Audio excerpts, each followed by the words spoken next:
Hello friends, हम आज start करेंगे क्लास 10th साइंस। ठीक है। अब इसमें जो चैप्टर है हमारा, ठीक है, चैप्टर नंबर फर्स्ट से स्टार्ट करेंगे। ठीक है।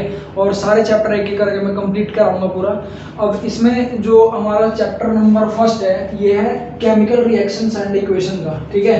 अब इसको देखिए, इसको मैं हिंदी और इंग्लिश दोनों में कराऊंगा। ठीक है। दोनों में कोई टेंशन लेने की जरूरत नहीं है, दोनों लैंग्वेजेस में कराऊंगा। किसी को कोई अगर दिक्कत होगी तो आप कमेंट बॉक्स में एक बार मेरे को कमेंट करके बता देना। ठीक है। अब जो चैप्टर है हमारा केमिकल रिएक्शन एंड इक्वेशन। ठीक है। अब केमिकल रिएक्शन एंड इक्वेशन जो चैप्टर है इसमें सबसे पहले जानेंगे कि केमिकल रिएक्शन क्या होता है। ठीक है। केमिकल रिएक्शन जो है यहाँ पे, जैसे हम डेली लाइफ में जो एग्जांपल्स देखते हैं, ठीक है, डेली लाइफ में एग्जांपल का मतलब हो गया, जैसे एग्जांपल देखिए मिल्क है। ठीक है। Milk is left at room temperature.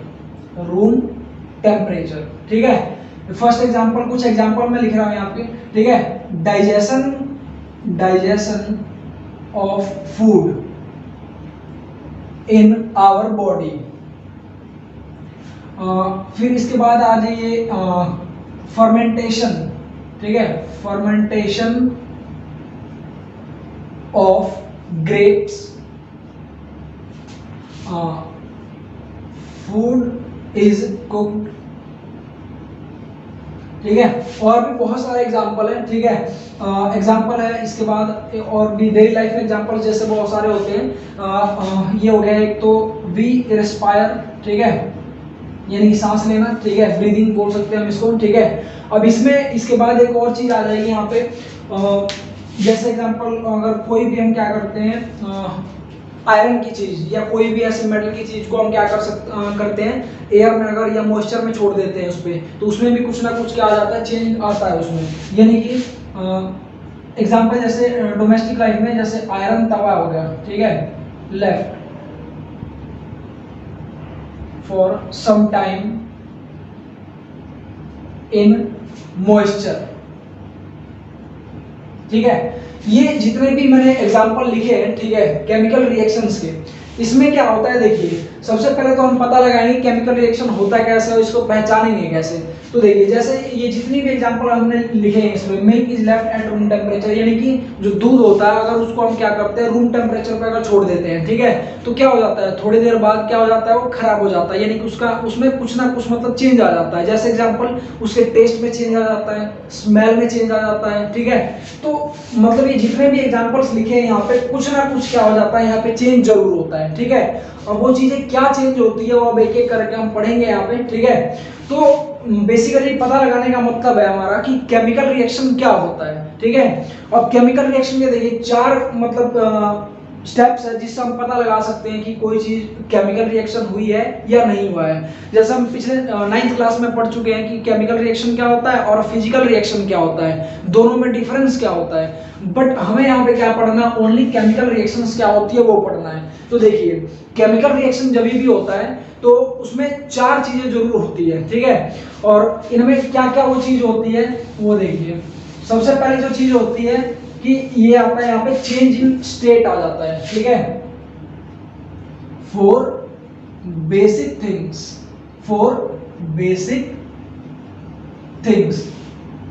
In chemical reaction, the first one is change in state, यानी कि अवस्था में परिवर्तन। चेंज इन स्टेट का मतलब क्या हो गया कि जैसे मान लीजिए गैस से लिक्विड बन गया। ठीक है। यानी कि गैस से लिक्विड या फिर लिक्विड से सॉलिड या फिर सॉलिड से गैस। ठीक है, मतलब कुछ भी। ठीक है, लिक्विड से गैस, गैस से सॉलिड, कुछ भी ऐसे, यानी कि चेंज इन स्टेट आ गया।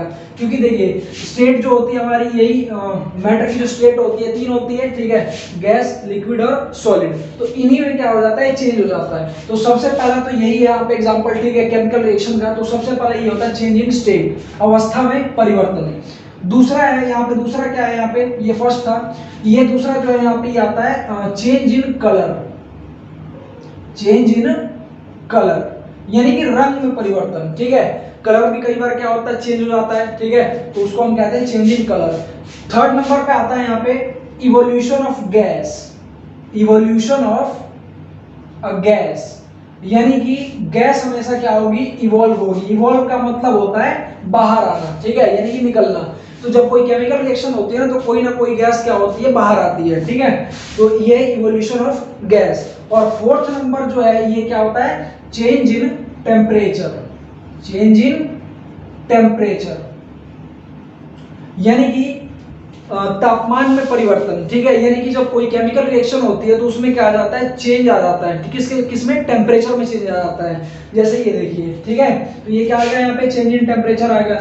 तो ये चार बेसिक चीज है, change in state, change in colour, और फिर इवोल्यूशन ऑफ गैस, और फिर है चेंज इन टेम्परेचर। तो ये चार चीजों में से अगर कोई चीज होती है वहां पे, तो हम क्या कहते हैं कि वो केमिकल रिएक्शन है, ठीक है। तो ये एग्जांपल थे कुछ क्या, इसके केमिकल रिएक्शंस के, ठीक है, कि ये चीजें होती है इनमें। अब इसके बाद जो बात आती है, ठीक है, कि केमिकल इक्वेशन क्या होता है, ठीक है। ये तो हमने पढ़ा अभी कि केमिकल रिएक्शंस क्या होता है, केमिकल रिएक्शन पहचानने के क्या क्या तरीके हैं। अब हमें पढ़ना है केमिकल इक्वेशन, ठीक है, केमिकल इक्वेशन, यानी कि रासायनिक समीकरण, रासायनिक समीकरण। अब ये जो रासायनिक समीकरण है ये क्या होता है, तो देखिए जैसे जितने भी हम कोई फॉर्मूले होते हैं, ठीक है, साइंस में, जैसे एग्जांपल अगर मैं लिखता हूं कोई रिएक्शन यहाँ पे, जैसे मैग्नीशियम है, ठीक है, इसका हम क्या करवाते हैं यहाँ पे, एयर के साथ रिएक्ट करवाते हैं, ठीक है, एयर O2 के साथ। तो ये क्या बनाता है यहाँ पे, MgO, यानी ये जो MgO बना है यहाँ पे, ये क्या बना है यहाँ पे, मैग्नीशियम ऑक्साइड बना है, ठीक है। पर जो रासायनिक समीकरण होता है इसकी मतलब कैसे इसको लिखा जाता है, कैसे क्या है, इसको अभी हम आगे पढ़ेंगे, ठीक है। तो ये एग्जांपल है, जस्ट एग्जांपल है कि मैग्नीशियम प्लस ऑक्सीजन यहाँ पे क्या हो गया, MgO बना है, यहाँ पे MgO बना है। ऐसे एक और दूसरा एग्जांपल हो सकता है यहाँ पे, जैसे जिंक है और ये H2SO4 है, यानी कि एक एसिड है, सल्फ्यूरिक एसिड नाम बोलते हैं इसको, सल्फ्यूरिक एसिड होता है। क्या बन जाता है यहाँ पे, ZnSO4 और प्लस में यहाँ पे H2।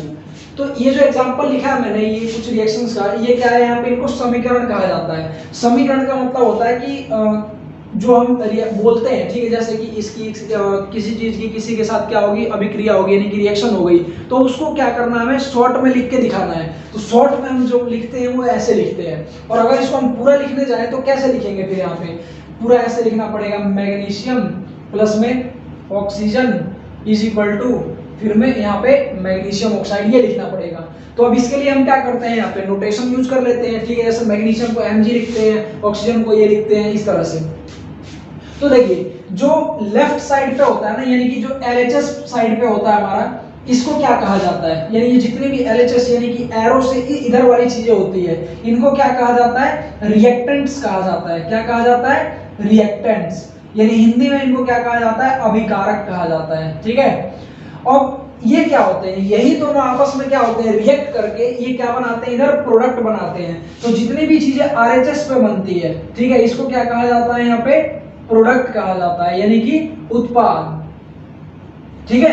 अब इसमें ये जो एरो होता है, एरो ये क्या शो करता है, ये शो करता है डायरेक्शन ऑफ रिएक्शन, ठीक है, डायरेक्शन ऑफ द रिएक्शन, यानी कि रिएक्शन जो है वो किस डायरेक्शन में हो रही है।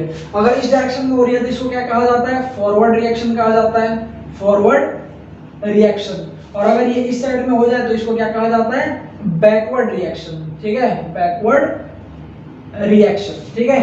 तो ये कुछ एग्जांपल है किसके, रासायनिक समीकरण के, ठीक है। अब जो रासायनिक समीकरण होते हैं ये दो टाइप के हो जाते हैं। देखिए जैसे इसी में एग्जांपल बताता हूं,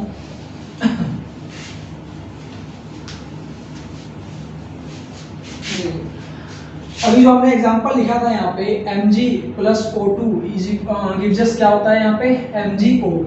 और एक एग्जांपल लिखा था यहाँ पे Zn plus H2SO4 gives us ZnSO4 और प्लस में H2। तो देखिए ये इस रिएक्शन में ना एक चीज दिख रही है यहाँ पे अलग, क्या, जैसे देखिए यहाँ पे ऑक्सीजन जो है यहाँ पे कितना है, 2 है, इस साइड में कितना ऑक्सीजन, एक है ओनली। तो मतलब कि ये जो रिएक्शन है ये क्या है, ये बैलेंस नहीं है, ठीक है, यानी कि अनबैलेंस्ड है, ये अनबैलेंस्ड इक्वेशन, ठीक है। अब देखिए रिएक्शंस को बैलेंस करना जरूरी क्यों होता है, हमने एक नियम पढ़ा है, law of conservation of mass, law of conservation of mass, यानी कि द्रव्यमान संरक्षण का नियम, द्रव्यमान संरक्षण का नियम। देखिए ये नियम क्या कहता है कि हम द्रव्यमान को ना तो बना सकते हैं, ठीक है, और ना ही उसको मिटा सकते हैं, बस क्या कर सकते हैं, उसको एक फॉर्म से दूसरे फॉर्म में बस ले जा सकते हैं, ठीक है। यानी कि mass neither be created nor be destroyed, it can only form one form to another, ठीक है। तो अब इसमें देखिए यहाँ पे ऑक्सीजन जो है यहाँ पे O2 है, यानी कि 2 है, यहाँ पे इस साइड में 1 है, तो मतलब ये क्या हो रहा है, यहाँ पे अनबैलेंस्ड हो रहा है, ठीक है, नहीं बैलेंस नहीं है। तो ऐसे रिएक्शंस को क्या कहा जाता है, इस टाइप के रिएक्शन को जो अनबैलेंस्ड होती है इनको बोला जाता है स्केलेटल इक्वेशन, ठीक है। स्केलेटल हिंदी में वैसे बोले तो इसको कहा जाता है कंकाली समीकरण, ठीक है, और थोड़ा हिंदी में अजीब नाम है, ठीक है, कंकाली समीकरण, पर इसको बोला जाता है स्केलेटल इक्वेशन, ठीक है। अब इसको क्या करना होगा, अब जैसे ये रिएक्शन है, देखिए ZnH2SO4 is equal to ZnSO4 plus H2, देखिए Zn इस साइड कितना है 1SO4, सल्फेट जो है ये कितना है इधर 1, इधर भी उतना ही है, और हाइड्रोजन कितना है इधर 2, इधर भी कितना है 2 ही है। तो मतलब ये जो रिएक्शन है ये कैसी रिएक्शन है, बैलेंस्ड रिएक्शन है, यानी कि बैलेंस्ड इक्वेशन है ये, ठीक है। तो ये होता है बैलेंस्ड और ये होता है अनबैलेंस्ड। अब जो रिएक्शंस होती है अनबैलेंस को बैलेंस कैसे करें, ठीक है। तो अब अनबैलेंस को बैलेंस करने के लिए अब बताऊंगा आपको कुछ एग्जांपल से, ठीक है।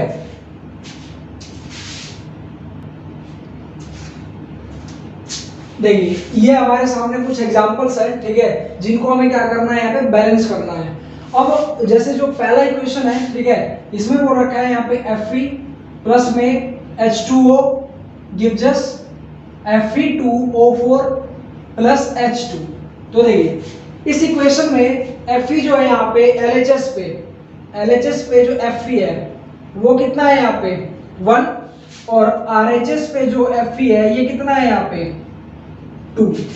ऐसे ही इस साइड में देखिए हाइड्रोजन, यानी कि H कितना है 2, और इस साइड में हाइड्रोजन कितना है 2, ऑक्सीजन कितना है इस साइड पे 1, और इस साइड पे ऑक्सीजन कितना है 4।